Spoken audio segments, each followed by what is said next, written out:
જય દ્વારકાધીશ. નમસ્તે. હું ડૉક્ટર અમર કોડિયાતર અત્યારે જનરલ સર્જરીમાં અભ્યાસ કરું છું NHL medical college Vadilal hospital Ahmedabad. મેં મારું MBBS પણ ત્યાંથી જ કમ્પ્લીટ કરેલું છે. મેં મારું 11-12 રોયલ સાયન્સ સ્કૂલથી કમ્પ્લીટ કરેલું છે. પણ મારો જે નાના થયા પછીનો જે વિકાસ છે એ મારો પુરુષાર્થ સ્કૂલમાં 1 થી 10 ધોરણમાં થયેલો છે.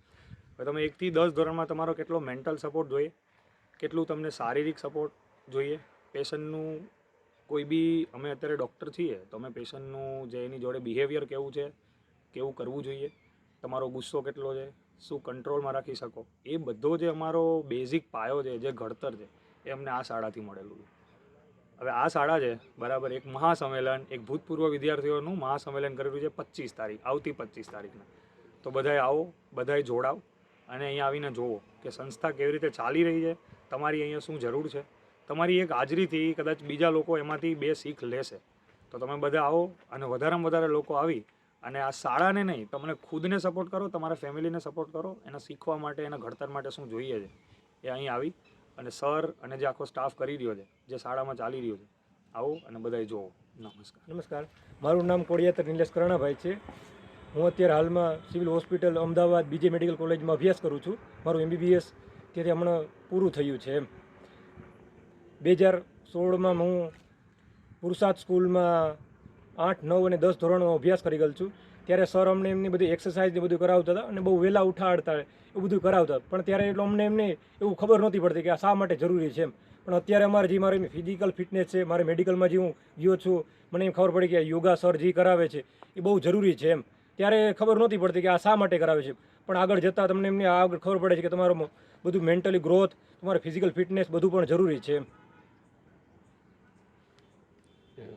25 તારીખે હું ભેડા શ્યામ પોલાભાઈ, અહીંયા ભૂતપૂર્વ વિદ્યાર્થી પુરુષાર્થ સ્કૂલનો 2019 બેચ ધોરણ 10માંથી પાસ આઉટ કરેલો હતો. 19માં મારું 1 થી 10 ધોરણ સુધીનો અભ્યાસક્રમ પુરુષાર્થ સ્કૂલમાંથી ભણેલો હતો. હાલ હું GMRS મેડિકલ કોલેજ જુનાગઢ ખાતે MBBSમાં 3rd યરમાં અભ્યાસ કરી રહ્યો છું. કહેવાનું એટલું જ છે કે પાયાનું શિક્ષણ એ ખૂબ અગત્યનું છે. પ્રાથમિક શિક્ષણ એટલે એજ્યુકેશન સિવાય બી ઇતર પ્રવૃત્તિ જે આપણે પુરુષાર્થ સ્કૂલમાં થઈ રહી છે એ બહુ આગળ ખાલી સ્ટડી પર્પઝથી જ નહીં પરંતુ આખી લાઈફ ટાઈમ જીવવા માટે બહુ અગત્યનો રોલ ભજવે છે.